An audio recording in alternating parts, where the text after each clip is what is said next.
Welcome to the Good Man Paradigm.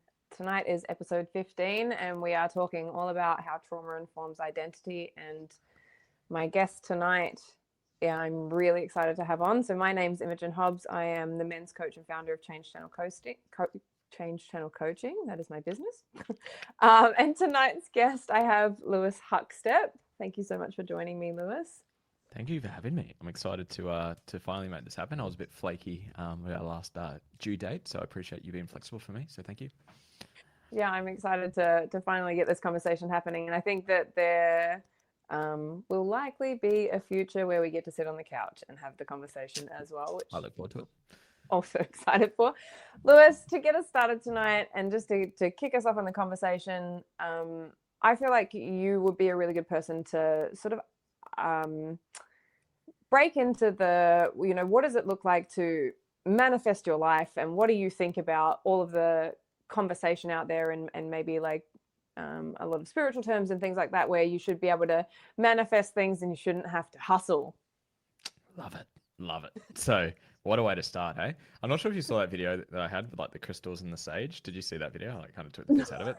That's exactly what popped into my head as soon as you said that. So I'll try to find it on Instagram somewhere, but I've got like sage and crystals. I'm like, you just need to change your frequency to manifest your desires. And it's because you're not living in the fifth dimension. That's why you're not achieving goals and making money or some shit like that. So for me, there's two pieces to it. So there's a spectrum of humans, and I say not the autistic spectrum because I'm on the autistic spectrum, and you can joke about it when you're on it, right? So on the spectrum I'm referring to, you've got high achievers. Now these people are like achieve, take action, overachieve, execute, like F your mood, follow the plan type of people. I'll put Alex Hormozi sort of as the poster child as that. And then you've got the other side of the spectrum, which are your spiritual folk who levitate, meditate. They do ayahuasca, they do mushrooms, they do just all the spiritual shit. They've got crystals on. I've got crystals on my neck too. And these people are so grateful and so present and so abundant and detached from the matrix and all this stuff. These people, the spiritual people, are very fulfilled but broke and they can't pay the bills. The hustlers, the high achievers, are achieving externally but they're unhappy internally. So for me, about sort of manifesting, there's the practical actions, what is required to achieve the goal. Like if you want to manifest money, it's like, okay, well, what's the actions, behaviors, and outcomes and KPIs that are required for you to achieve that thing? If you're marketing, selling, acquisition, all of those things. And then the other side is more of the sort of internal work, which is actually more of my favorite stuff, around what's the identity that's going to help you to actually take those behaviors and take those actions to achieve those things. So like Tony Robbins said it so well, like success is 80% psychology and 20% skills. I use the term identity instead. So I say success is 80% identity, 20% strategy. So it's a combination of both. If you have all the manifestation and breathing and manifesting, but you've got no action, nothing's going to come to life. And then if you've got nothing but achieve, you may actually still achieve the thing externally, but often there's a numbness and emptiness internally. So I believe, how do you have external success and internal fulfillment without sacrificing one for the other? How do you do all of that? It is know who you are, know your purpose, know your values, know what fulfills you, know the authentic version of you. Know the strategy to actually create your vision. So it's the vision, what's the mission, what are you here to achieve, what are you here to do in this human experience that we get to live on Earth? And then how do we do the internal work to get out of our own way, remove those unconscious blocks, the shadow, the trauma, which I think we may talk about today, because those are the unconscious blocks that are sabotaging you from actually actualizing that fullness of who you are. When what you do is the greatest expression of who you are, you do your life's best work. So I believe we're born abundant, beautiful, authentic, soul, spirit, God, divine, and then we are programmed out of it. We pick up the meat suit, the human identity with all the limitations and bullshit and trauma and blah, blah, blah, blah, blah. And Joe Dispenza said it so well. The human experience is the journey back home to source. It's the journey back home to oneness or the journey back home to wholeness and authenticity. And I think that's what I love doing with my work, and that's what fires me out the most. How do you, because I think we read from the same hymn book a lot in terms of that. Like there's a practical nature to manifestation, and there's that aspect of, like what is the information that's feeding through into that. And I guess my question for you around that would be, how much, like in terms of trauma and traumatic layers and the depth of those. And, you know, like every time we overcome one, we open up another and expose another layer of that. And yay, fun.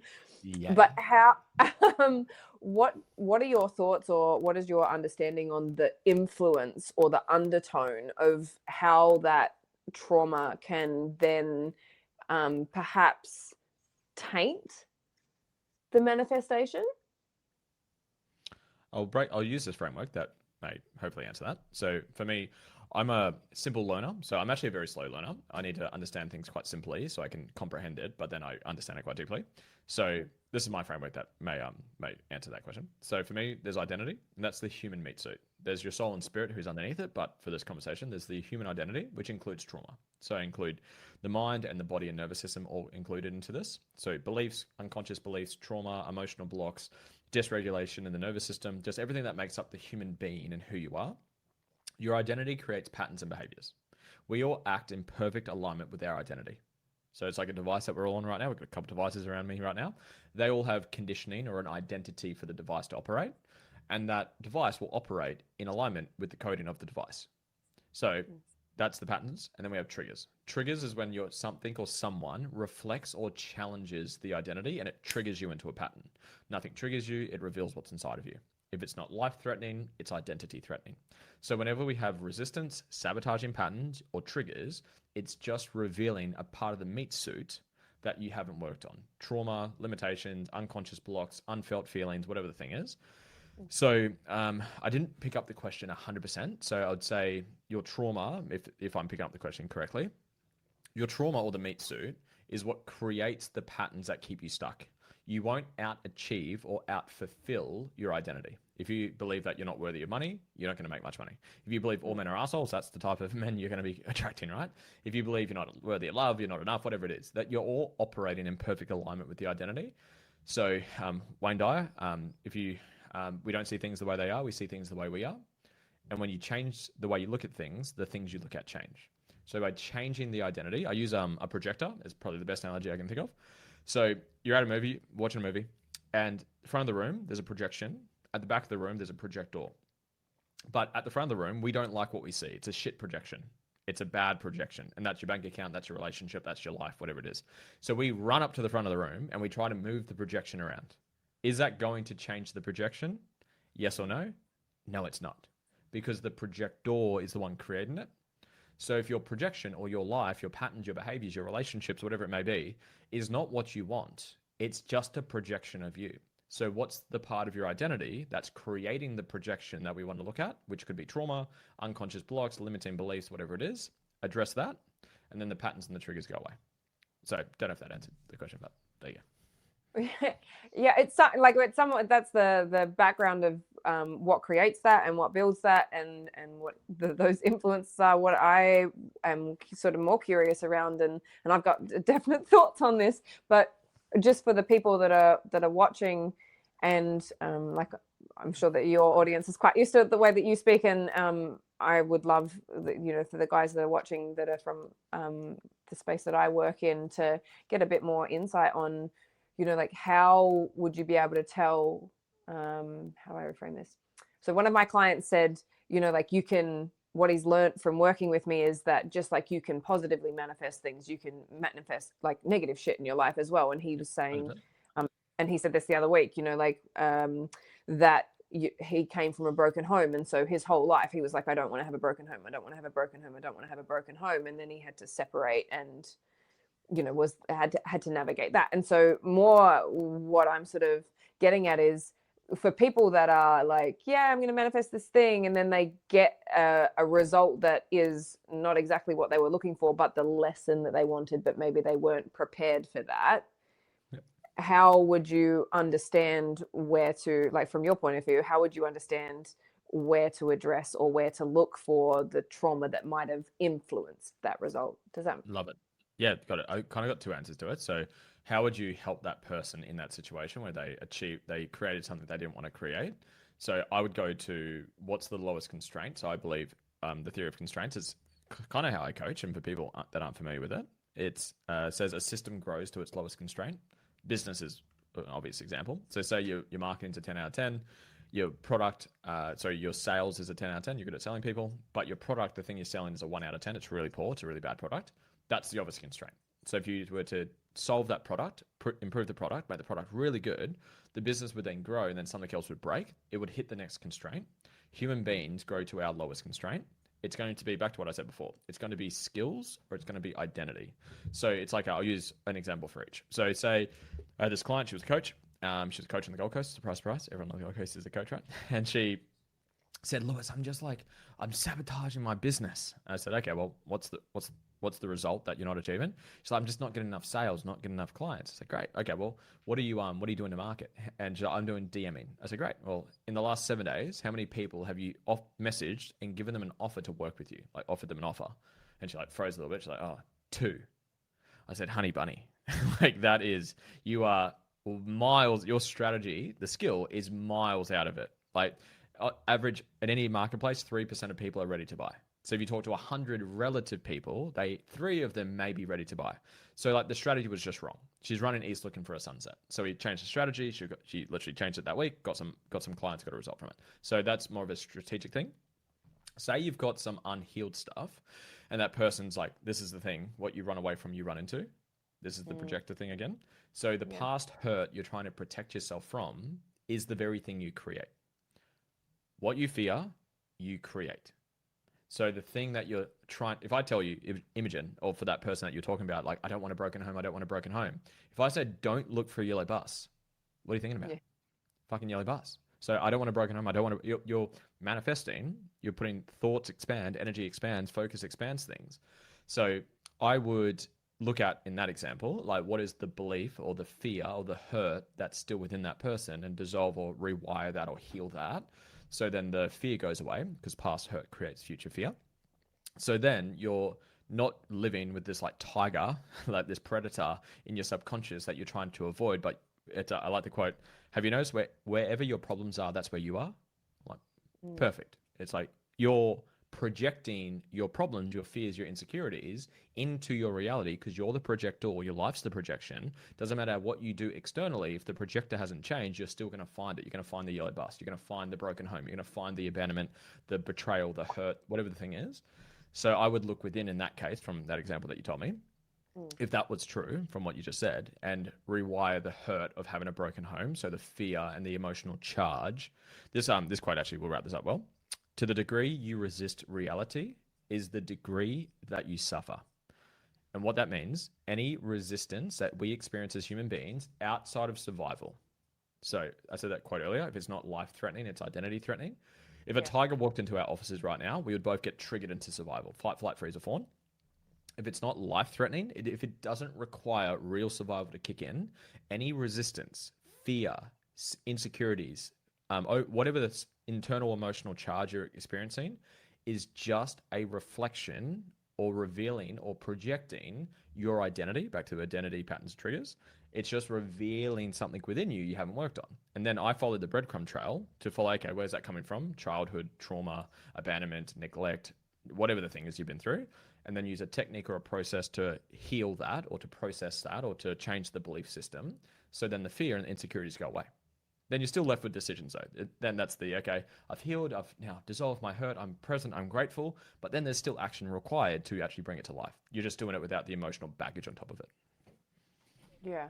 And what do you think is the biggest mistake or the thing that you see people miss out on the most in terms of picking that up or being able to step towards being able to even heal something or being able to recognize that there's something going awry here, or there's there's trickery at place, I think awareness is first. Like, you can't be held accountable to something you're not aware of. Like, I didn't get taught this shit in school. I got taught Romeo and Juliet and Pythagoras theorem. Like, thank God I learned that. That was so useful in my life.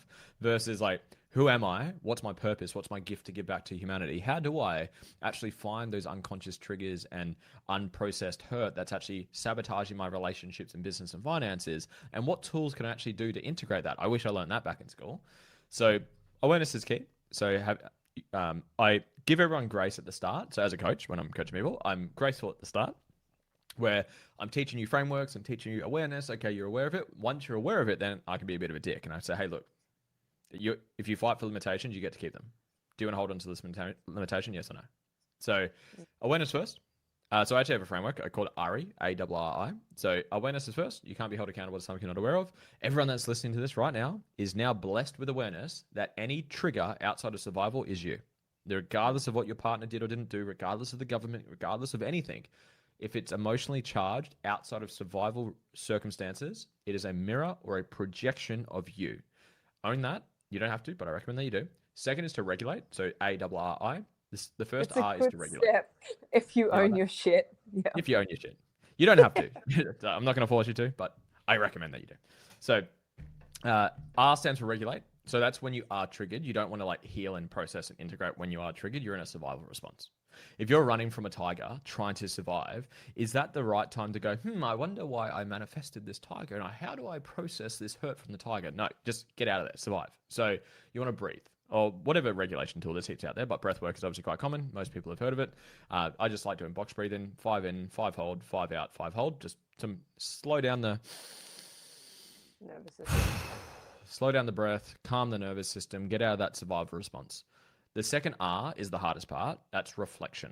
That's when we want to inquire and look within to ask the right questions to find what is it about my identity that has created this trigger that I've projected onto this person or this circumstance that has created this emotional charge. It's going to be a belief or a perception or real survival, but obviously we're not talking about real survival here. So it may be like a belief like I'm not enough, I'm too much, no one loves me, I'm broken, I'm a burden, the world is better without me, the world is evil, the world is unsafe, I'm not loved, blah, blah, blah, blah, blah, whatever beliefs there are. Or it's going to be a perception. Beliefs and perceptions are very different. A lot of people never do the perception work. A lot of people, when they get into sort of self-development, they'll do like some Tony Robbins, some Peter Crone, some NLP, some timeline therapy, hypnotherapy, and do belief work. A lot of people never really touch on the perception work, which I love more. That's very DeMartini. For anyone that's gone down his rabbit hole, I'm a big fan of DeMartini. So it's going to be a belief. If it's a limiting belief, we rewrite that belief or remove that limitation. If it's a perception, which is what trauma is a polarized perception. We can talk about that later if you want. Once you find it, so we become aware, we regulate, we reflect to find it. That's the hardest part because a fish doesn't know it's in water. you don't see things the way they are, you see things the way you are. Once you do find it, the last step is integrate. Do a process on that part of your identity to remove the limitation or to heal the trauma, and then the patterns and the triggers go away. You've changed your identity. So then the patterns, the way you act, the way you live, the way you quote sabotage goes away, and the triggers, the judgment, the emotional charge, the emotional volatility goes away as well. So that's the actual framework that I take you through. Yeah, and I think that's a really like that process is so important, right? And it seems so simple. You know, I do a lot of similar things with my clients, and it seems so simple when you're in it and when you're working on it. But I think that, you know, so many people find it so difficult to step up to that process and to be able to, you know, invite that in. And I think, you know, like if I think back, like I've been in personal development now for 15 years. And so I think about like, what were the, you know, in my personal experience, like what were the interruption points or the giant, I call them chaos grenades that I like launched at my life to instigate that journey and to, you know, and how many of those did I need to make changes? And so I'm curious about that for you. You've got the frameworks now and you've got a really great understanding of, you know, the depth of all of this and more like what did it take? What were the interruptions or the chaos points or the big fucking dramatic blow-ups that you had to go through? I'm assuming that you maybe had to go through a few. Yes, you are correct. To push you into, because I don't know that anyone really gets into personal development through lived experience gracefully, should we put it? You know, like I feel like it's usually a fucking you probably heard like most people have heard like a version of the life will give you a feather, if you don't listen it'll give you a brick, if you don't listen it'll give you a bus, if you don't listen it'll give you a bomb. So it's like it's kind of listen to the breadcrumbs that the universe is trying to give you, and then some people just need a couple of bombs, right? A chaos bomb to wake them up, right? So I've had definitely a couple of them. So the biggest one, as we were talking off camera before we click record, I got into personal development when I was around 18 years old. And that was just through a mentor of mine. So I got into the fitness industry, got into network marketing, and he was into like Tony Robbins and self growth and all these books and stuff. And I'd never been introduced to it. My family doesn't come from that.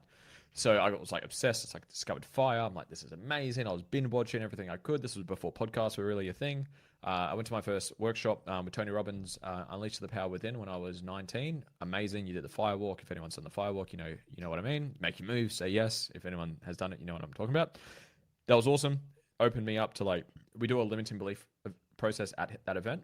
He calls it his Dickens process. Really cool process. A bit intense than is needed to remove beliefs, in my opinion, but great process. And I was like, oh my God, this is life changing. So that was like a big like inflection point where I'm like, wow, okay, this is cool. Like I walked in as a person, a version of me with a certain identity, and I've left this event with a different identity. That's cool. That's really awesome. One of the bigger ones, it's kind of the dark night of the soul for me, is I owned 3 gyms when I was 22, and I was just very much achiever. I was the high achiever who was unfulfilled. I'll be happy when, I'll be happy when, I'll be happy when. It was just a mirage that I'll never arrive at because I was operating from an identity that wasn't enough. And I had my trauma from abandonment, being misunderstood, being unloved, being unworthy, being unsafe. So I learned this kind of juxtaposition of I feel like I'm not enough and I'm unsafe and I'm not worthy and there's something wrong with me. And I get validation and love when I achieve. And that came from my dad. Have you watched Tony Robbins' documentary, I'm Not Your Guru? Yes, I have. Yeah. Right at the end, during the credits, it's like wrapping up the movie, and it says, "Which parent did you crave love from the most?" And for me, it was dad. And he said, who did you need to be for that parent? And for me, it was an achiever. So if I did well at sport, if I did well at school, whatever it may be, dad would give me more love and validation. So I learned that, okay, if I achieve a lot, I'm going to get love, and I'm really insecure, and I feel like I'm not enough, and I'm unworthy. So that sort of potion in ingredients resulted in me being the insecure high achiever, where I'll just anything I do, I need to be the best. I have to be the best. I'm going to prove how successful I am. I'll work 18-hour days. I'll work weekends. I'll sacrifice everything to be successful. And that resulted in me building a 6-figure network marketing business when I was 19. I got flown around the country, got flown to Perth to speak on stage. I built 3 profitable gyms when I was 22, and I kind of hit a glass ceiling where I was doing it very naively. Like I didn't have the right systems and leadership and team in place. It was very like not sustainable the way I was doing it. And we got to a point, we decided to sell a business. So me and my business partner, we were like butting heads. We saw things differently. We were trying to lead the business differently. It just wasn't working out. And we said, screw it. Let's not ruin a friendship. Let's just sell the business. So if anyone that sold a business, pain in the ass, massive pain in the ass. Like due diligence, lawyers, accountants, sales agreements, calling off periods. It's back and forth. Takes ages. This took ages anyways. 12 months back and forth. We finally signed an agreement. And at this time, like my relationship's on the rocks. I'm depressed, considering having suicidal thoughts, unhappy, living off 4 hours sleep, running 3 gyms. I was running classes at one gym at like 4 a.m., doing all the admin, lead, sales, acquisition, and then running sessions at another gym that night. Repeat Monday to Saturday, and then I'd work on Sunday just to get ahead for the next week. Whilst my relationship was turning to shit, my health was not good. I was eating like Macca's every single day, unhealthy. So I was like super stressed, like super dysregulated, unhappy. And we finally signed the sale agreement. I'm like, oh my God, light at the end of the tunnel. I'm going to survive. I'm going to get out of this. There's a 14-day cooling off period. And on day 13, I get a phone call from the buyer.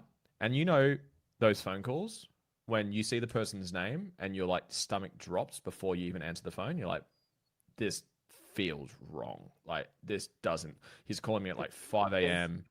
on a Saturday. He never calls me. What the fuck? Like I picked it up, and in short, he said something along the lines of, this business is fucked. It's not what you said it was. We're pulling out of the deal. This deal is done. And that was like my light disappearing. I fell to the ground. I just started crying. This is like 4 a.m. I'm about to go class at this gym, and I had to get my shit together.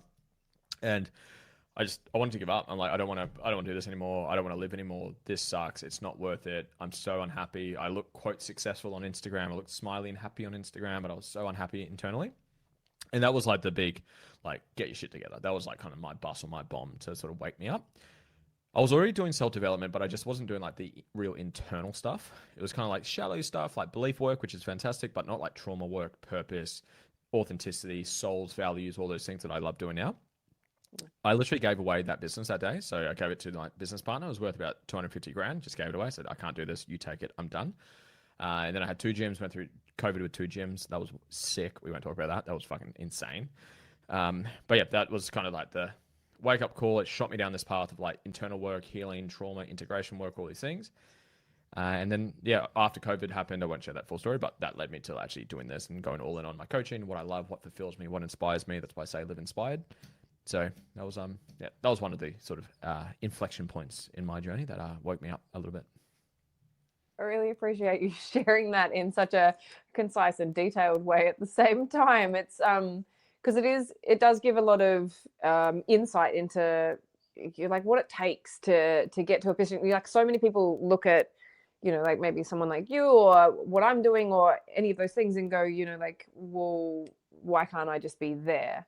And it's what I think what people don't see is the harrowing journey that makes up the substance of why you believe in what you're doing and why you think it's really important to offer that and why you want to be able to help other people to tap through that crisis point or that, like the invitation of that's the feather, right? It's like the intuition is there's such a quiet voice and creativity doesn't come through when we're busy. And so what, like how do we get people to listen to that voice without having to have life blow up around them? That's a great question. But I don't know the answer. So who knows? Some people just need a bomb. Some people don't. I don't believe you need to have a bomb, but I believe so, to cut you off. But I believe one of the greatest gifts a parent, moving into parenthood now, I think one of the greatest gifts a parent can hand their kids is the awareness and the tools of how to work on themselves. Because as you know, you can't heal anyone. People heal themselves. A coach, like I don't heal a single human. I help initiate the healing that's within them. But you can't be held accountable to something you're not aware of. If you've never been exposed to self-development, beliefs, identity, trauma, nervous system, breath work, all these things, it's like you're just doing the best what you have. It's like going up to a child who doesn't know how to cook and has never been shown how to cook and say, cook me a meal. It's like, I don't know how. I'll try my best. I just don't know what I'm doing. So yeah, sorry to cut you off, but yeah, I'd say awareness would be a different piece in what you're saying. Yeah. Well, that's the, like one of the things that I say to the guys all the time is like, once you see it, you can't unsee it. Like you can't step away from that and deny that once you can see it, but it's getting to the point where you're ready to see it rather than blame it on someone else or make it society's problem or, any of those sorts of things. And I get a, just because of what we talked about off camera and some of the topics that you were saying, but like I get a lot of people say to me, well, in my comments say, just fear God and live in fear of God and honor God and do that. And I generally struggle with that because for me, I'm like, but you're a gift of God on this planet. Like, and wouldn't that be like in those terms? And so wouldn't that be one of the most honorable things that you could do if that's what you believe, to, live in love with that rather than in fear of it? Great conversation. That we can go down this rabbit hole if that's the whisper, if that's the feather. We can jump into this rabbit hole if that's where you want to jump into. We can go wherever we want. Any questions in that, or any angle you want to tackle that on? I feel like I want to say something just before we go down that rabbit hole, which is for anyone watching, if you're loving this conversation, then we really appreciate you watching and following along. Please let us know in the comments. If you've got questions, if you've got any topics that you want us to jump into, then please chuck it in the comments so that we can bring it up and go down as many rabbit holes as we can find. But otherwise, please feel free to send through your thoughts, Lewis, on what I just said. Love it. Look, I want to frame it this way. If religion is improving the quality of your life, keep doing it. Like that's kind of the sort of foundational rule I have for things. If it's improving the quality of your life, keep doing it. Now, I'm not going to talk about the validity of religion because that in itself is a rabbit hole. Because literally since recorded history, there's been 8,000 different gods. Which one's the right one? Which one's the divine one? Who knows? It's fucking 8,000 of them. Right now in this world we live on, there's over 4,000 religions. Which one's the right one? Who knows? It depends. So if there was one divine, real God, wouldn't everyone believe the same thing? So I look for the absolute sort of universal truth. That's like kind of that's I'm a seeker of that. I'm on that journey of this, and I'm just a human having a human experience. So I'm doing my best to sort of get to that point. So I'll just speak on. So disregard the validity. Go. There's someone called Alex O'Connor. I'm not sure if you jumped into his work, but he's like super studied on like the validity and is it actually real. So I'm not going to talk about that because that's like too detailed for my And cariness. that's I don't not, care enough, to be honest. yeah, it's not also the vein that I wanted to follow either. It's more around that, people diverting to something greater rather than taking accountability for their own lives. Yes. So one of the biggest concerns I personally have with religion is the self-shaming cycles that it creates. What does that mean? When a baby is born, and now from Liv's experience, being a parent, when a baby is born, let me ask you, Imogen, when a child is born, a baby is born, what part of a baby is worthy of love? All of it. Fantastic. Everyone answers the same thing. But then we go through life and trauma. This ties into shadow work, by the way. We go through life and then we learn some parts of us are wrong, are bad, and we shame ourselves for these things. This is what shadow work is. This is where trauma is as well. And religion and different religions will project different things based on their beliefs and their ideals and their worldviews. But they project that if you do certain things, you're a bad person. Thou shall not lie. I've lied before, plenty of fucking times. Does that make me a bad person? And if I believe that's a bad thing, a bad part of myself, what am I going to do? I'm going to shame myself. And then I'm going to judge others for it. Then I'm going to get member triggers. I'll then get triggered when people lie to me, and I create this world where people keep lying to me. So I don't like the self-shaming cycle it creates, where I believe all parts of a human is loved. Now, are there consequences for behaviors? Of course there are. And that depends on society. There are societies right now where, and I don't agree to these actions. It's not aligned with my worldview. But there are cultures right now in 2026 where a 40-year-old man can marry a 6-year-old girl. And that will probably trigger people listening to it. I don't agree to that. I think that's unhealthy. I think that's unethical based on my worldviews and my moral compass that I have within me. But in some cultures, it's rewarded. In some cultures, you go to jail. Who's right, who's wrong? Depends which culture you believe, whatever you've been indoctrinated into, right?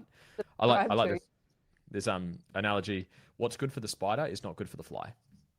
So what one person or religion or human perceives to be good or bad can be literally the exact opposite of someone else, depending on their worldview and their conditioning.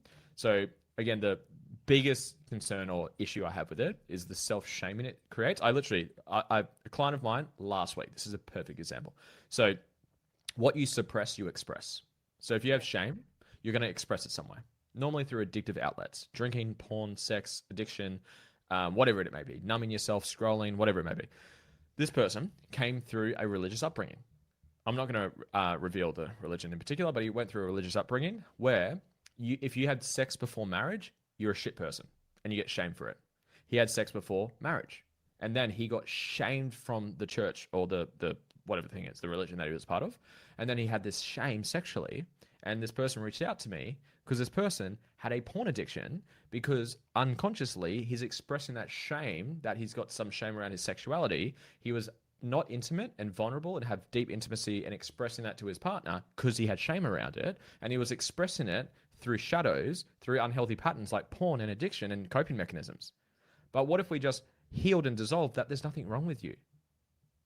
The only problem you have is you think you have a problem. There's nothing wrong with you. You're a beautiful gift from God or source. I use the term source myself, divine source, consciousness, whatever you want to call it. So that's my biggest concern with it. The issue I don't like subscribing to is, here's a list of rules that someone's come up with that if you don't live to them, you're a bad person. You will shame yourself for that and create these unhealthy patterns because of that. I don't like that part of it. So that's the kind of my line in the sand. But again, if it helps your life and your life is better because of your faith, keep doing it. That's my 2 cents. I definitely agree with that as well, right? Like it is if something does improve the quality of your life, like if something, genuinely, like I know a lot of people who are religious, have got family members and things like that, where it's created such a beautiful community around them and all of those sorts of things. And more my question or my thought process was around, people that, you know, like talk about living in fear of something and putting something above them and saying this is something that I must Yep. fear, and the influence of you, like, because if you think about what the way that I would explain it, you said it really well before. I can't remember exactly what you said, but what for me it is what you're trying to escape, you'll create. Yep. And so, you know, like Love it. that, whatever you're trying to outrun, you're just gonna keep going because your anchors in the past. And so, about being able to move forward. But I think, you know, that do you see that, and I feel like I know what you're going to say about this, but do you see there being like a huge limitation around, like, you can do so much work on yourself, or you can do so much, like, perhaps that becomes the limitation of, like, well, if I still have to live in fear of something, then Yep. there's still a part that I'm not taking accountability or authority over, or getting, you know, maintaining my agency Yep. of within myself. Yep. And 1000%. Another quote that you probably heard before: "What you resist will persist." So same Mm, thing. So, yeah, 100% agree with it. The term "giving your power away," like people say, like, because obviously I do content on trauma and how to heal, and here's the process, and I'll have people say it's like, you don't heal yourself, Jesus heals you. I'm like, what if you don't believe in it? Does that mean that person can't heal? It's like, again, I believe everyone has, you can't give someone access to something they don't already have within them. I don't heal anyone. There's no external source that heals you. You heal yourself, but you may need some awareness and tools to do so, and someone to guide you through that at the start. And I believe a great coach makes people self-sufficient. I my goal as a coach is to not teach people is to teach people how to fish, not give them fish. I want to show them, here's the tools, here's how we heal, here's how we integrate the hurt and process the baggage, but I want to empower you with the tools so you can help yourself, so you don't need me long term. I've had clients come to me who have done, the longest was 45 years, 30 years, 20 years, 10 years of therapy, and they had not healed or processed the thing properly. So they've mm, here's a great business model for everyone listening. I will always almost solve your problem. Great fucking business model. I'll always give you a glimmer of hope and a bit of relief from something, but I'll never actually address it properly. So guess what? You're coming back to see me next week. Versus, here's the root cause, here's the actual trauma, the abandonment, the neglect, the control, the manipulation, whatever's the perception that you have, the polarized perception. Let's go straight to that. Let's address it. Let's heal it right here, right now. Do the process. It's done. And then the next thing pops up. There's always more work to do, right? But then that layers. trigger will be dissolved, the patterns will go away, and your identity is shifted, and you've broken out of that straitjacket that we get put on, that we put on ourselves as we go through life. But yeah, kind of back to your point was, people give their power away. We're sovereign beings. We can heal ourselves once we have the tools and the awareness and the capacity to do that. Nothing external heals you. You heal yourself. So yeah, people just give their power away and don't take that agency on themselves. So love it. Yeah. And I think, like, often, I was actually just talking to one of my clients about this yesterday as well, around, like, it finally clicked in, like, you can't see the forest for the trees. Like, Yep. when you're in the trees and you're just trying to deal with your life situations or the things, like, you have to be in the experience. You can't always have, you know, be in the experience and also have perspective over what the experience is offering. That's your, like, you can't stop and breathe while a fucking tiger's chasing you, you know, like, you're in the trees, you're assessing, like, well, I just have to, you know, get through, fell this tree or whatever it is. And then as a coach, you get to be like, bro, you're in the Amazon, like, you're in the middle of it. And that is that ability to be able to give someone or help someone with the tools, and does it, you know, getting that awareness or being able to pick up those patterns and being able to, you know, like, actually go, fuck, I'm doing this to myself. Yep. Yep. One of the Yeah. greatest gifts of having conscious people reflecting things back to you. One of the best questions that I like using and highly recommend people put in their pocket for friends and loved ones is, can I reflect something back to you? It's, Mm. hey, you're in your identity, you're in your own forest, you're a fish in water. I'm outside of your forest. I use the jar example. You're in your own jar and you see everything through the filters of your own jar, but I'm outside your jar, so I can see things that you may not see, the blind spots. So hey, can I just reflect something back to you? I'm not saying, hey, I'm right, you're wrong. I'm not saying this is truthful. I didn't say this is divine truth. This is just a reflection that I can feel. And it's one of the greatest gifts, one of the greatest gifts of relating. Your relationships are the closest mirrors to you. So they're going to reveal and reflect your shit back to you more than anything else. And with consciousness and awareness and enough capacity, you will heal, or you'll be initiated into your healing the most inside of your relationships, because intimacy, into me, I see, through the proximity of dating or relating or just intimacy, I'm going to see the parts of me I haven't healed from my conditioning, from my past, from my childhood, from my life, through you, which is going to trigger me. A trigger, your triggers are illuminating your path to healing. They're revealing the parts of you that you haven't healed, you haven't loved, you haven't integrated yet. And that is revealed the most in relationships. I don't call myself a relationship coach. I've never used that moniker or that title, but a lot of my content's around relationships, because relationships mirror this work the most. Businesses do, kids do, everything does, everything's a mirror. But the more intimacy someone has with you, the more reflecting or mirroring they're going to do back to you. Yeah, well, the one relationship that you really have to work on is the one with yourself, and then everything shifts around there, right? Like that's the magnetic attraction aspect of it. And it's interesting, right? I think it was episode 13, and I talked to Jess Cameron, and at the end we were sort of talking about, like that what I'm hearing a lot of at the moment is, like, oh, I want someone who's healed, or I want to, I want someone who's already healed all of their trauma, or I want that. And it's like, well, there's so many aspects of that we need those mirrors, or we need those experiences of someone else to be able to hold that space, particularly for women, right? Like to be able to be held by a man, and to be able to, experience safety, or that safe space, or develop the repetition of trust, so that can be experienced, which means that everyone gets to like a deeper level. Yeah. But there's just so much of it at the moment around, like I want someone who's already healed all of those things. Yeah, I believe you're never fully healed. So I believe I have a measurement for people to use, though, is when are you ready or healed enough for a relationship? When you're at a level where you have awareness and you take ownership over your triggers. That for me is the measuring stick. Because if you don't have that part, what will you do? Blame, project, play victim, manipulate, dismiss, disown, repeat patterns, trigger, and then leave. So there you go. I didn't know you can get comments through here. There you go. The comment just popped up. Yeah. That's why I was just saying before, comment, because we can share them. I've got heaps on Instagram, so I've got my tab open, so I've got heaps here, so I can read them out to you if you want me to. But we can go through question and answer. Anyway, keep going with what you were saying. What was I saying? We were talking about triggers and healed relationships, needing other people to move through things. I got it. You need, for me, the measuring stick. When are you healed enough or ready for a relationship? When you have enough awareness and you absolutely own your triggers. Own as in, I'm aware of it, I'm aware that it's me, and I'm going to go do some work on it, some integration work on this stuff. If you don't have that piece, deflect, blame, play victim, make it about your partner, repeat the same fights, the same triggers, the same patterns over and over again, it implodes the relationship. As long as you're there, and your partner's there as well, I think you're ready to go, because you will then get initiated the most into the healing by the relationship. I saw a video. I probably shouldn't have done it. In hindsight, because I think I may have misinterpreted the video, but the video was along the lines of your relationship will heal you the most. And I thought the way I perceived that video was saying your partner is the one that heals you, and I disagreed with that point. Where you heal yourself, your relationships initiate you into your healing the most. I think that's the caveat there.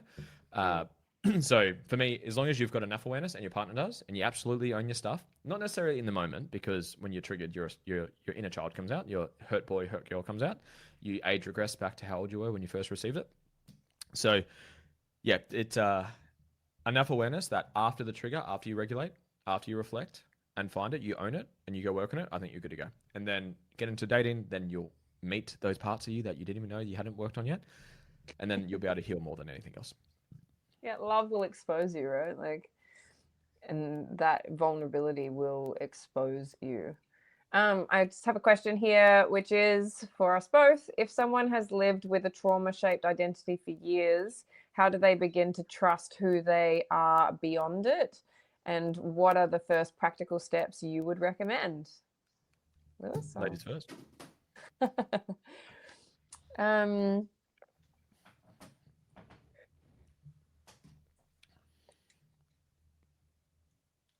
trust who you are beyond it for me is around like part of that part coming back to what you said in the beginning as well, Lewis, around like the spiritual evolution and the practical achievement aspect, which is taking steps. And I use the analogy all the time with the guys, which is like, we're not here to take huge steps. We don't like, we want to create sustainability and we want to create consistency. And so that's like small repetitious actions or steps on a regular basis. And so what are the processes or practices that you've implemented to get you to that point? And then what is the next piece that you can add to those puzzles so that you can step yourself into another layer of that, because that will build trust. Like, you don't get confidence before you act and then you build confidence. And so how can we start taking those steps towards that person, towards, you know, like the identity that you want to create beyond the traumatized result, because, or the result of the trauma, because that's part of that, you know, like it's your identity. So I think identity by design also, who do you want to become? What do you want to be able to do? And what are the steps that need to be taken to be able to get you to that point? Well said. Well bloody said. What came up for me was what you're not changing, you're choosing once you're aware. So again, can't be held accountable to something you're not aware of. Say you're aware that triggers are just you, they're mirrors to you, they come from past hurt, either trauma or conditioning, beliefs, and you can, I said it subtly before, if you fight for your limitations, you get to keep them. So once you get to a level where you are aware of the work, again, awareness is first. So for the person who asked the question, so you would be aware of it because you're listening to this conversation. So then I would just ask you the honest question. Do you want to choose to hold on to the hurt and therefore the patterns and the triggers and the stuff that will flow off the end of that? Or do you want to choose to lean into the work, even though it's uncomfortable, even though it's probably going to be emotional, even though you may face parts of you that you may not want to, because there is shame there. There may be some hurt there. It's what's the cost of not changing? What's the cost? You can either choose to hold on to it and hold on to the current life you've got. No judgment whether you do or not. You're going to have a beautiful life regardless. Or do you want to choose to lean into your fullness and to coming back home to yourself, coming back to wholeness, coming back to completeness? And then what would be the first practical steps for me? I would say find someone that you resonate with and start doing the work. Start somewhere. Don't use the it's like I have the tips I have is find someone who is an embodiment of the work that they do. They're not just like the fat personal trainer. Like they're actually like living the work. They're not just, they've read a textbook on trauma, but they're super dysregulated and super like inauthentic. So find someone who you perceive to be an expression of the work they do. They have gotten results for others because it's a different skill set between helping self and helping others. There's some people who are super fit, super strong, and they couldn't tell someone how to be fit and strong. They just haven't learned that skill yet. And they've got some form of guarantee to a degree. It's hard sometimes to guarantee the stuff, or they've just got social proof, which kind of goes back to step 2. That would be my tips. But some people use the cop out of, I don't feel safe with this person. Now that can be true. Like that's where you want to hold safe space. There is a level to that. But what if someone says, I don't feel safe with anyone? Doing the work by definition is you leaning into discomfort. So you, at some point, you just got to say, fuck it, 3, 2, 1 and do it. Like what's Mel Robbins, like the 5-second rule or something, like count down from 5 and just do it. Just like 3, 2, 1, have the conversation. 3, 2, 1, send the message. 3, 2, 1, book in the call, book in the thing, sign up for the program or whatever the thing is. But yeah, those would be my tips for doing it. Yeah, I think one of the things that I always refer back to is like your step number 1, like find someone you respect. Like find someone that you can see is consistent and they like, and that you respect what they talk about. And it doesn't necessarily have to make you comfortable either. Like you might find someone that, you know, rubs you up the wrong way a little bit, but maybe that's your growth. Maybe that's your opportunity. Maybe that's the invitation, you know, like love doesn't have to be kind. And, you know, I don't think that, I say to my clients all the time, like, I'm your coach. I'm not your friend. You're not paying me to be your friend. You're paying me to be your coach. It's my job to help you get the best out of yourself. And so coming back to that, that piece before around like find people that you look up to or you respect or have created the life that you're looking to build. Because if they're living something but teaching something different, then, you know, there's a big flaw. There's a big flaw in that for sure. Well said. Well said. I really love that question as well. I think it's a great reflection of that, because I've definitely seen that in myself and in some of my clients and things like that around the journey of like what happens when we get to a certain layer of understanding or a certain awareness of trauma or what our trauma was, and then we break through to like it's like there's a false floor, like psych, there's so much more to go, and what does that next level of that look like, and how do you incorporate that into your life or take that learning and then be able to shift that identity paradigm that was developed from I survived this to, you know, like now I can create this, to now I'm living and breathing this other, like I've broken the cycle. Yeah, love it. And as you kind of said it right at the start of the podcast, I think was it's like the new level, new devil. Like there's the journey's never fully done. I've never met a single human without triggers and emotional charge. I've never met that human, and until I meet that human, my belief, including myself, I still have triggers. I'm still a human with limitations, and I'm transcending as well. But yeah, you're just the more you do the work, the more subtle the triggers do become. So like I think like the stock market, like it goes up and down. You have moments of regression, that's fine, but over time you become more and more regulated, more and more grounded, more and more authentic, less and less triggered. So it does get better, and you'll start to unlock parts of like memories you didn't even know that were there. A lot of people like suppress and block off shit that they don't want to remember because it was painful. And then like I've done like work with people and they're, oh my god, bro, I've like have all these flashbacks I hadn't thought about in years. I didn't even know that were there because they started to open Pandora's box. Some people don't want to open Pandora's box because of what's in there, but with the right tools, with the right coach, with the right support and space, it's definitely worth it. In my opinion, I think it's always worth it. Yeah, I 100% agree with that. I got a little bubble thumbs up as well. I want to swerve us a little bit and ask, did you always know that you were neurodivergent, or was that you found later in life? Diagnosed when I was younger. So I got diagnosed when I was 4. So Okay. autism, Asperger's, ADHD, and anxiety a bit later on. So I got diagnosed. I didn't understand what it was back then, but yeah, I got diagnosed when I was young. Okay, cool. That's I wasn't I'm sure not one whether of that. those self-diagnosing people. No, I'm not one of those people. So who just like, oh yeah, I did a quiz online, I've got it. By the way, I think it's a gift. You can't have a disability without a heightened ability. So whoever just needed to hear that, please hear that. So ADHD, just to give you a rant on that, ADHD for me is someone with a high level of energy and a high sensitivity to boredom. So if you do something you don't care about, which in values, I teach values, soul's values, in your values or your low values, you'll be ADHD. I don't value geography, couldn't care about it. You asked me where a country is, I would probably be able to answer it. I don't care about it. I have a low value on it. So I'm very easily ADHD towards it. I have a high value on coaching and consciousness and trauma and healing work. So if you ask me this conversation, I'm hyper focused and I'll be hyper focused and inspired within my high values, and ADHD towards my low values. So know your values, live to them. That's an easy fix for people who struggle with ADHD. But yeah. I was just one of my curiosities around it is I'm about to go into the process of getting diagnosed. So currently I am one of those self-diagnosed people, but my brother was diagnosed when I was young as ADHD and Asperger's. And I said to my mum, you know, like, why didn't you get me diagnosed? And she was like, well, because next to him you were normal. Yeah. And so, you know, like I look at that now and I understand now as an adult that I'm like, wow, there's some other stuff going on. But one of my questions to that was more around like the experience of trauma but you were diagnosed when you were young. So I feel like it might be a little bit different.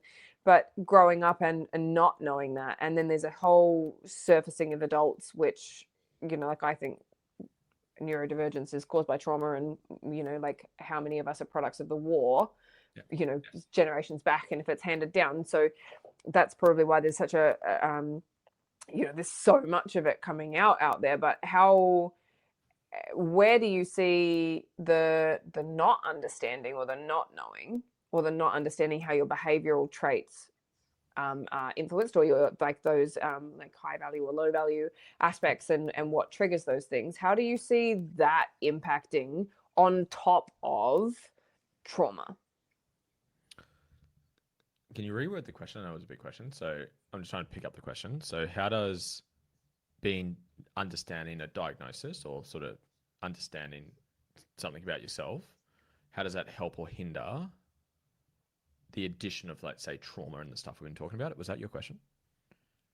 Yeah, more around like my experience is, this might make it a little bit more easy, but my experience is like I've done so much work on trauma, like over 15 years worth of work on trauma, and then I was like, oh fuck, I'm like super spicy in the brain. And it had this whole level of extra layer of grief attached to it, and that whole process of like, well, if I had have known that that was how I function, and that these were the things, like maybe a whole bunch of these experiences wouldn't have happened in the first place, or I would have managed them differently, or I would have understood it differently. And I've seen that with a lot of people around, like that like you work on your trauma and you work on all of those things, and then all of a sudden you get this extra layer of like, Yep. Okay. Does that Look, I'll hit it at a different angle. It might be conflicting to what you believe. So I'm, by and large, not a fan of labels. That kind of ties into the religion conversation we're having. Like, here are these constructs and labels that if you do or don't do these things, you're a bad person. And then I don't like the labels of you have this, you are this is who you are, such as attachment styles. I'm quite big on that. Attachment styles are categories they are labels that categorize your coping mechanisms or your patterns. So, but what you believe you reinforce. So for me, I don't see, besides the like, oh, that makes sense. How does a diagnostics actually serve someone? I don't see personally that much serving to it, depending on the person. Like, some people may say, oh, that made so much sense. It enlightened me, and now I do this, and I've been able to do blah, blah, blah, blah, blah, blah, blah. But from my lived experience and from clients I've worked with, it's like, say, hey, you've got this condition. You're a narcissist. We spoke about this before as well. So that's another label. You're a narcissist. You're at this. You're at this. You're at this. You're an ADHD. You have autism. You have Asperger's. Blah blah blah blah blah. And here are all these limitations that you have. You've just been given, if you subscribe to the fullness of the label, a lifetime limitation. How is that serving? Versus, and this is a question I don't have an answer to, so I'd love your feedback or someone else's feedback. How do you describe someone's traits and quirks and like nature without giving them a limitation? I don't have an answer to that, because the science world loves to put things into neat, nice, tidy boxes, but in the psychology world, beliefs reinforce themselves. So if you believe you have this, blah, I have this attachment style, I'm a narcissist, this person's a narcissist, I'm autistic, I'm ADHD, so I can't focus. Like, that's fucking helpful for business, isn't it? So versus I have an identity. I have my own unique soul's values, because there's two versions of you. I haven't spoken about that today. There's the true self, the authentic self, the soul, the spirit, which your purpose, your values, your mission, your vision come from this. Then you have the meat suit on top of it, which is the identity, which creates patterns and triggers. Your patterns, the way you act and behave, and the things you get triggered by are just coming from your identity or the projector. We can change this. We can change the label. So it's the dance between what's my nature? Like, I'm a bit sort of neurospicy, to use that. How do you describe yourself without giving yourself a box that you get boxed into, which becomes a self-fulfilling prophecy and becomes a limitation? I don't have a perfect answer to that. And even though I've had this conversation about 20 times, I still don't have an answer to it. It's like, how do you say this person has, like, as an example, you're anxiously attached, to use the attachment style labels, versus you have an anxious pattern. You act in an anxious way, which comes from your trauma and beliefs, which we can change, then the anxiety patterns go away. So I want to reframe the way that I say it, so I don't give someone a limitation. So as much as people say, like, my origin story, I'll normally say diagnosed with Asperger's, autism, ADHD. It's like, given the traits that people describe, I definitely fit the bill. I fit that bill massively, but I don't see it as like, oh, this is therefore a limitation by any means. Because you can't have a heightened ability you can't have a disability without a heightened ability. I'll use the Asperger's as a great one. So one of my gifts is I don't get humor very well. So I struggle to understand social settings, social dynamics. I quite struggle in those. Like, one-on-one, really good. So that's a benefit of it. But socially, not very good. Like, when there's like sort of 3, 4, 5, 10 people in a group, I feel quite uncomfortable. That's a trait of mine. So And another part is humor. I really don't quite get normal humor, to put in quotations, normal humor. I'm playing a card game. Have you played Monopoly Deal? Have you played this game before? Yeah. Great card game. Get it for Christmas. Really good. It's kind of Monopoly, but in a card game, card version. We're playing this game. There's me, my brother, my sister, and a family friend. His name's Mitch. We've known him for years. Just kind of part of the family. And we're playing this game. And something happens, and Mitch says this really self-depreciating joke about himself. You know, those people that like take the piss out of themselves to connect with others. He's like, "Oh, I'm just like this fat, creepy old dude or whatever." And like my brother and sister start laughing. I don't get the joke. I look at it as an autistic human, Asperger's. I see through the joke, and I said, "Hey, mate, did you know that you bring yourself down to connect with others?" And it kind of like hit him in the heart. He's like, "Oh, yeah." I said, "How long have you been doing that for?" He's like, "Oh, fuck, my whole life now that you mention it." So like that. Am I that fun at social settings? Probably not. That's probably not the funnest person to be around. But does that make me a fucking good coach for seeing people's projections and their identity that I can then serve them with? 100%. So that's an upside of the downside. So I don't have a perfect answer, so I can't sort of give you my sort of like framework on this, but I don't like labels that become limitations. But if it gives you a sense of relief, oh, that makes so much sense. Awesome. Take the benefit of the relief, but then don't subscribe to all the bullshit and all the limitations. So if I subscribe to those limitations, I can't connect with anyone. I can't make any friends. I struggle in social settings, which I still have a trait of that, but I've learned skills of how to work on that. Everything in life is just a skill. I did a podcast about 5 years ago now. I forget the podcast. When was it? Fuck, it was a while ago. It was in Broadbeach on the Gold Coast. In person, met the gentleman, had a good chat, and he didn't know, he did like no research on me, so he didn't understand me, which is fine. And I jumped on and was like, "Mate, so tell me your story, like who are you, what do you do?" And I'm like, "Oh, Lewis, diagnosed with Asperger's." He's like, "Mate, I've been met you for like 10 minutes. I would never have known, would never have guessed that you've got autism or Asperger's." He's like, "Thank you, because I've worked on it." But if I subscribed to the limitation of it, I would have kept fulfilling that. So that's kind of where I stand is, if it gives someone a level of relief, cool. But then don't let that keep you in a box and limit you forever. So that's kind of my sort of stance I have on that. So don't know if that was helpful. I love hearing that, because for me, I'm in I think the same camp as you with that labels and all of that sort of stuff. I feel I wholeheartedly agree with what you said there. And I think, like for me, it's always there's a problem or there's an opportunity, but there's not both. And so if we're focused on it being a problem, then we'll see the problems and we'll see all of the inconveniences that brings and all of the limitations. But if we see it as an opportunity, then what can we learn from it? What can we obtain from it? What can we understand? And how can we move forward? And so one of the things that I see is it just goes like, oh, that makes sense. That gives me an understanding of where to look to understand, to seek to understand what is this influencing in my life. And like I've had lots of people say, "Are you going to get medicated?" I'm like, what the fuck for? Like, I don't, for me, in my personal experience, that's like, no, because I can learn to understand and organize my brain and my emotional response to things. And so if we are doing that, then I'm in the it's a superpower camp. Oh, But I think beautiful choice. Have you seen X-Men? Have you watched those movies? There's one in particular, Days of Future Past, where Wolverine goes back in the past. There's a scene that proves what you just said perfectly. My views of medication. If medication's serving you, keep taking them. Don't throw them in the bin. Keep taking them. But for someone else who may want a different perspective, there's a scene in that movie where Professor Xavier, he's for people that don't understand the X-Men movie, the Marvel movie. I'm a Marvel nerd, by the way, if you guys aren't aware. Big nerd. Spider-Man comes out like tomorrow, I think. So keen to go watch it. Anyways, there's a scene where Professor X, he can't walk. He's paralyzed. He can't walk. He's in a wheelchair. But then when in this movie, he's walking again, and then Wolverine, the character, talks to him and says, like, "How are you walking again?" And he's taken these injections, this medication that allows him to walk, but it literally takes away his superpower. So I see that as a perfect analogy of like, and I've got friends who are on the autism spectrum and they're in the world of us. They're neurospicy, just like us. And they do take medications and they say it makes their life so much better. Again, if that's them, awesome. But it's like that part of me that like can't like not see the projection underneath the joke.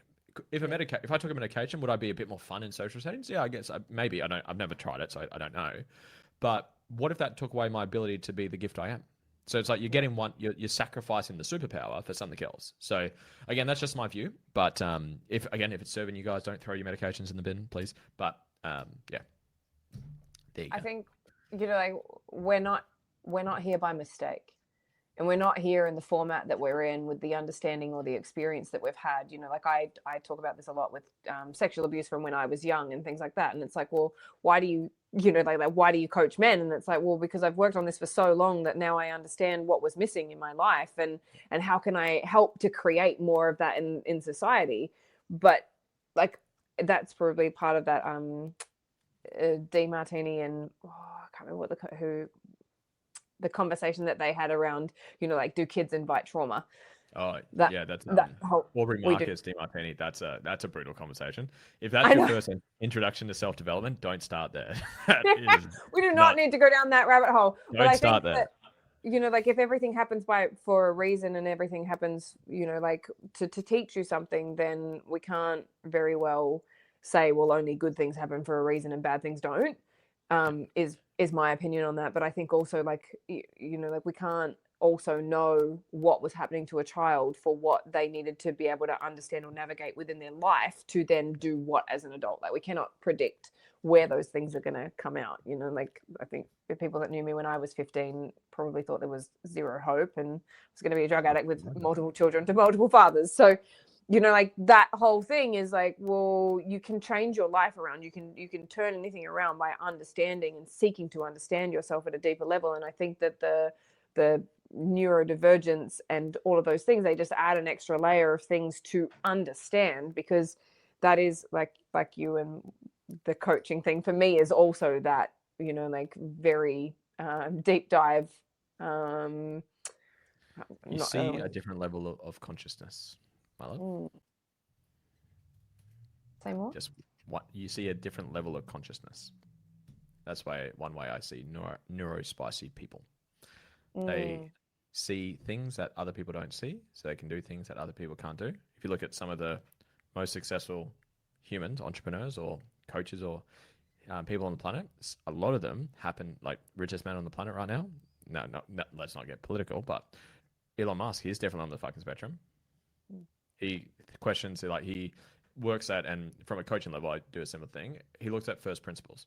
Kind of back to the religion thing. If it's not absolutely true across the board, there's some missing information. If it doesn't defy the laws of physics, why can't we do it? And he doesn't subscribe to one of the gifts of autism Asperger's is, for me anyways, is the natural struggle to understand and live to social norms or social conditioning. So that's why you struggle with social settings, and that's kind of one of the downsides of it. But one of the upsides is you question things like why is this? Why is this? Why is this? Why can't we do this? Why can't we do this? Why do we have to go to school and go to uni and get a job and get a mortgage and retire and die? Why can't we just go make money doing what we love? Why can't we just do that instead?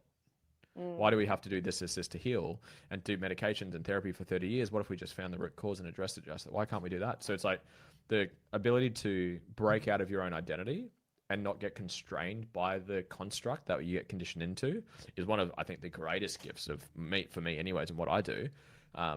Yeah, I don't know where this conversation is going, but I'm enjoying it. So let's bring it back to wherever we're going. I think that that's one of the most beautiful aspects of it. Like it's like, for me, it's that insatiable need to explore and understand, like, okay, if I can break through the self-imposed limitations of my trauma and of my identity and all of those things, like where are the actual limits? Like how far can we push this? How big can we make it? How much can we challenge this, and how far can I shift from where I was, like when I started, or that, like traumatized child, to like a where is the end of that? Like that's my insatiable need to understand now. Like I'm like, oh, okay, if we can't blame everyone else for our problems and we have to take responsibility for those things and then take action on them, like how good can it get? You're asking great questions, mate. I have some questions in to jump up that have come from Instagram, I think. So this one says, everyone has been there, the void. So these might come from like way earlier in our conversation, and we've been lots of places since then. So that void after finishing a school subject leads you to where you're really meant to be. Be open to all doors without any pre-expectations or judgments. Love it. Follow the breadcrumbs of inspiration. It will lead you to your destiny. I love that. Beautiful. There's another one here. We've got, thank you for this, Lewis. I started writing my debut novel. What? Am I Was it good enough? what Danny chose? Believing I was not good enough. Okay. I just didn't know if you knew this person. I didn't want to pronounce it wrong. I was carrying so much doubt and fear, healing those wounds and believing. Well done, girlfriend. Awesome. Get it, Danny. Get it. Yeah. That's really It's cool. cool. I've never been on a call where you can do this. It's quite fun. Oh yeah, it is. Yeah, we go live and so that we can make it interactive. It's fun. In my voice. Oh, right. This is the finishing of that. So, I was carrying so much doubt and fear. Healing those wounds and believing in my voice changed everything. I'm still learning, but I am finally showing up as a writer I was meant to be. Very cool. Oh, Celebrating you. Well done. Good shit. and there's so much power in being able to turn your trauma into, like, your pain into power. You know, There we like. Great. Love you, buddy. Thanks for your support. Love you. It's awesome. Whoever it is. Can't say that name. Kalia? Jeffrey? Love it. Kalia. Love it. Yeah. I think, like, there's how much in terms of, follow the breadcrumbs and they'll lead you to your destiny. Or, in terms of turning pain into power, and on that point, how much do you think that someone's trauma informs? Maybe this is the whole point of our conversation. How someone's trauma and lived experience informs the gift in which they have to give, or the offer that they have to bring into the world, or the inspiration that is why they're here. Mate, big rabbit hole, but there's a few veins to it. So follow the breadcrumbs of inspiration. It leads you to your destiny. So remember, there's two versions of you: the authentic self. So that applies to the authentic self, your soul, your spirit. When you get tears of inspiration, when you get awe-inspired goosebumps, when you get inspired thoughts, inspired actions, you just feel alive, you feel enthusiastic, you're just inspired. That's why I use the term live inspired. When you have those breadcrumbs of inspiration, follow them. It will lead you to your destiny. And then the other part is the triggers. The triggers are illuminating your path to healing, and they complement each other. They reinforce each other. So again, we've got the true self, the authentic self, who you were born as, and then it gets limited by the ego, the human meat suit, with all the trauma, limitation, blah, blah, blah, blah, blah. And then that where all the suffering and resistance and emotional charge comes from. So as you heal your trauma, you turn pain into purpose, wounds into wisdom. You come back home to your true authentic self. You become the greatest expression of who you are. So it's simultaneously dissolving the emotional charge or the triggers that are revealing the part of the meat suit that's causing the limitations and suffering, whilst following the breadcrumbs of inspiration to become the fully expressed version of you. And you do those things simultaneously. So you've got a straitjacket, so you're born as a perfect divine soul. Or if you haven't watched this movie called Soul, Soul, really good movie. It's like a little Pixar movie. Some things I don't fully agree with it, but it's pretty solid. It's pretty solid. To kids, I'm going to get Belle to watch it when she's old enough for it. So it's the journey back home to oneness. So we are born as a soul, spirit, divine, whole, complete, source, God, whatever you want to call. And then we download or take on the human meat suit. We put on our own straitjacket, which is limitations, I'm not enough, trauma, abandonment, all the stuff, which creates unhealthy patterns, and we get triggered because of it. And then the aim of the game, the human experience, is to come back home to wholeness, come back home to authenticity, or in other words, take off our own straitjacket. How do you do that? Wait till you get triggered, because the trigger's revealing it. The trigger is the mirror of your meat suit that hasn't been addressed or healed or integrated, which gifts you with the awareness of where you can heal, where you can work on yourself. Then you just need the awareness and the tools and the willingness to do it. Then lean in, do the work, heal, grow, evolve, and you become the greatest expression of yourself. How many people do you think struggle with your and I probably think that our forms of coaching are probably quite similar, just judging by this conversation alone. But how many people do you think struggle with your method or your approach to coaching because of the resistance to facing themselves?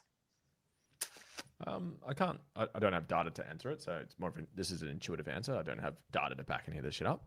I think 90% of people never do the work. So I'd say majority of people never consciously start the journey. We're all on the journey, but consciously say, hey, I'm going to lean into this. I'm going to address what's within me because I want to work through that discomfort and be the greatest version of me. There's a quote everyone's being the best version of their limited self. French kiss. So some people are like, you know what? I'm cool being limited. I'm cool being a victim. I'm cool with these problems. That's fine. No judgment. I love you. Enjoy this meat suit experience of life, right?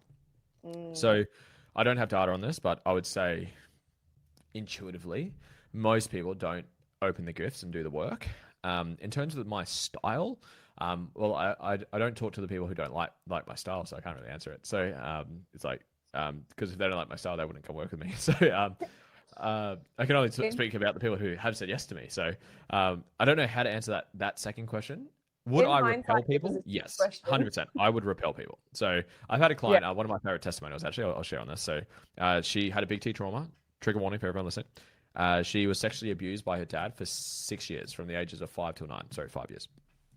And big T trauma, sexually, physically, emotionally, all the above. She went through my balancing process, which is my trauma. For people wondering how do you actually do healing work, you use a tool or a process. I have a tool called my balancing process. I have like 4 different techniques put into it.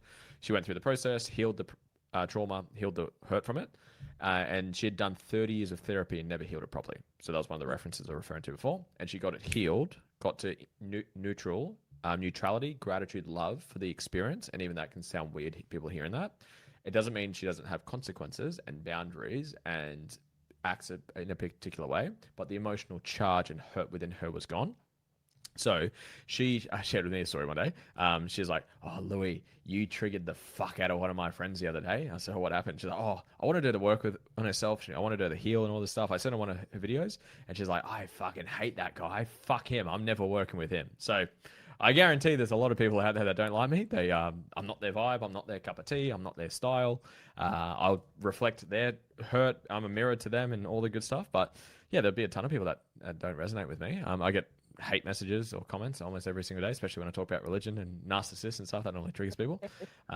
So yeah, there'll be a ton of people who don't resonate with me, and I'm not their style. I don't hear too much or see them too often because they're probably not going to pay money to rock up to my events and come work with me. But yeah, they're out there. I've seen a little bit of stuff, but yeah, that's cool. I appreciate that, hearing that, like, because in hindsight that was not a great question at all, but it's more around that it can be really contrasting and confrontational for a lot of people who are in that, like, well, this happened to me because, or I am because, or like I'm stuck in, or it's their fault, or people take from me, or I can't control it, or like that whole wounded self. I feel like it can be quite a conflicting conversation to be able to hear and to be able to go, well, like, you make it sound so easy. We make it sound so easy that it's like, oh, well, you just do this and you're done. And it's like, well, I'd say it's simple, not easy, because like so my balancing process is my favorite process. It's like the most inspiring thing for me is when people have the epiphany, when they have when it clicks, like when the tears open, the heart opens, the emotions released, or whatever the thing is. But like I have a rule of pre-frames before we do the process. So we've got a room of 30 people at our last 3-day event, all going through the balancing process. Mr. Tuckwood was in the room, that we have a mutual, and his whole team was there, which is really fun. I'll tell you a private story offline. It's quite funny. Anyways, we're in the room, and I go through the frames, like what may happen during the process. And one of the frames are, you're going to want to fight us. Like, you want to fight the facilitators. So I've got about 6 facilitators in the room to look after the room. And one of them is, you're going to try fight us. You're going to try deflect. You're going to try blame. You're going to try avoid the question. You're going to try lie to yourself. You're going to try distract yourself. Go take a piss every 2 seconds. Fiddle, play on your phone. We take the phones off them so they can't play on their phones. Because the process takes about 2.5 to 3 to 4 hours, depending on the person. And then during the process, so one of the it's very DeMartini for anyone that's done his work. I've got a iterated version of that to make it a bit more seamless and a bit more scalable than how he does it. But if you know, you know. And like, one of the first questions, you go through and you own the trait. So for example, for people playing at home or listening at home, think of someone that you dislike a lot. I normally start with parents. I'd say, which parent do you dislike most? And then what's the one thing you dislike most about them? Let's say anger, control, manipulation, blah, blah, blah. Step 1, go to a moment and find as many moments as you can of you displaying that same trait. So where have you done the same thing you judge them for? And people don't like step one, they're like, fuck. And then you go through it and you push them through the wall. So the wall is your edge of awareness where you can't see anything else. It's the barrier of your consciousness. Until you make the unconscious conscious, it controls your life and you call it fate. So we force them to break free of their awareness, to expand their awareness, to come back into wholeness and completeness. And anyways, one of the final tick off questions of that is once they've owned it, normally they have to get like 20 moments, 30 moments, 100 moments. They just keep going until they can answer the question, can you see that you displayed this trait to the same degree as this person? And some people hate answering that. And then a final like cherry on top, we'd say, so you're just like this person, aren't you? And then some of them get fucking angry. They're like, no, they've already claimed it. So it's true. It's just that like, fuck, this is shame. This is anger. This is suppressed stuff. This is why I don't like suppressing things. So yeah, I'm not saying it's easy. It's simple. It's simple. Especially I'm very framework based, as you can tell. Like step one, step two, step three. That's how my mind works. That's the TISM mind that plays out for this. So my processes are very much step one, you do this. Step two, you do this. Step three, you do this. And some of the questions are emotional questions. It's feel the emotions, breathe into the emotions, and feel it and release it now. Like there's emotional based questions within it, but you still face off against yourself. There's still people that we didn't have anyone at this one, but there would be people, I'm assuming in the future, who may just want to walk out of the room and say, fuck this, I don't want to do this. It could happen. There's people who've tried to fight us and try to like yell at us and say, fuck you. And like, cool, awesome. Do you want to hold on to that or you want to work through that? And that's where having someone who's done the work, their embodiment, they've got results and they're willing to sit in the fire with you and get you through it is so valuable, especially at the start. Yeah, definitely. And it's not our job to judge people, like that betrays the journey, I think. But what you're explaining sounds like that, especially being able to go through that process in front of other people, I think is there's peer relationships. There's so much magic that happens from being exposed in front of other people, and being able to go through that vulnerability and have that experience. And when you're witnessed in that like moment of breakthrough, I think that kind of reinforces it's like the opposite reinforcement to shame, right? Like it really reinforces the like, oh, I can do this and I can own this. I have some things to put up on the screen. So this episode really enforces how important self-awareness is. The better we understand ourselves, including our past and the impact of our trauma, the better equipped we are to respond instead of react. Investing in yourself, whether through coaching, therapy, or mentorship, isn't a weakness. Well said. Wait, one more. It can be one of the best investments you ever make. I would say it is the single best investment that you will ever make into yourself. Yeah, like 100%. Because you're so. My quote that I'm very proud of is you are your only obstacle and you are your single greatest opportunity. And so if you can understand yourself and you can conquer yourself, and if we talk about it in that way, like if you can get through that, like you're the limitation, you're the obstacle, you're the one that is throwing up the fear and the defeat and the blame and all of those things that get in your way. And so if you can understand that, like you are the single greatest investment that you will ever make in your life, ever. That's my line in the sand. Love it. Powerful. I resonate to it as well.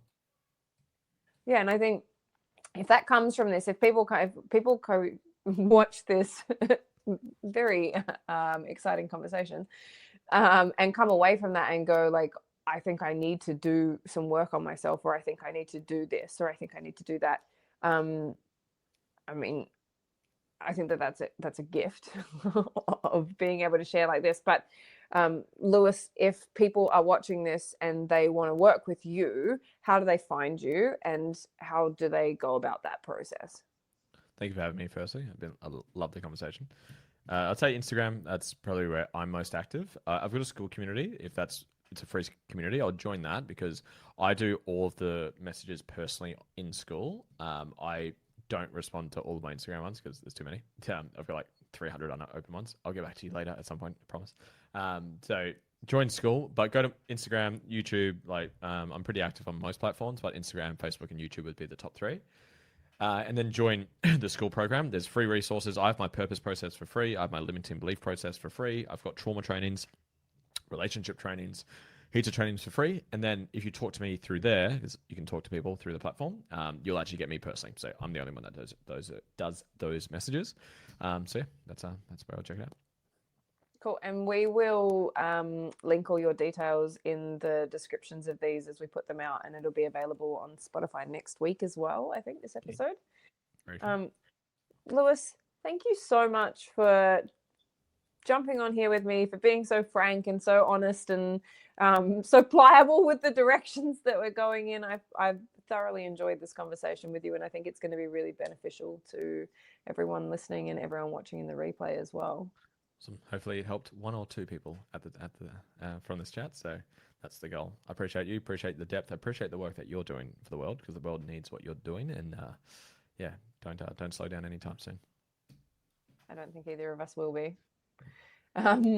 For everyone that's watching, thank you so much for tuning in. We will be live again next week at 5:30 p.m. for the next episode of the Good Man Paradigm. We will be talking about animals and why they're easier to navigate than humans next week. I resonate with that. Yeah, it'll be a great conversation. Lewis, I'll get you to hang out there while I send us out, and just thank you all for joining us.